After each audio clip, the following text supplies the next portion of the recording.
En janvier, 3 jeunes pandas roux ont été sauvés au Laos alors qu'ils avaient été importés de manière illégale depuis la Chine.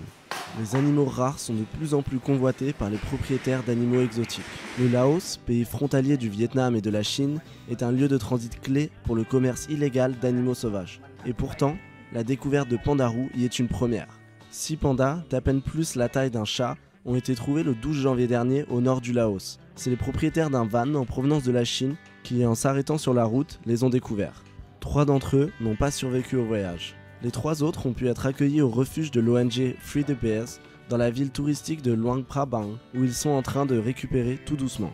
La période de quarantaine de 2 semaines est terminée et ils ont donc pu être installés dans de plus grandes cages.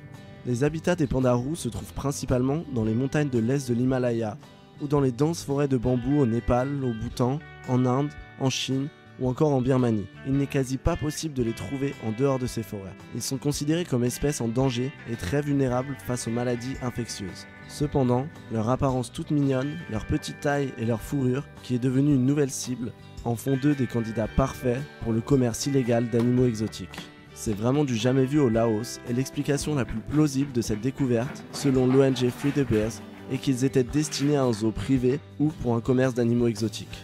Ang Puri Sherpa, le directeur national de Red Panda Network pour le Népal, a expliqué que cette découverte était un avertissement pour que les pays augmentent leurs efforts pour freiner le commerce illégal d'animaux. Les ONG n'ont pas encore décidé où iraient les 3 pandas lorsqu'ils seront libérés, s'ils resteront au refuge ou alors s'ils seront remis en liberté en Chine.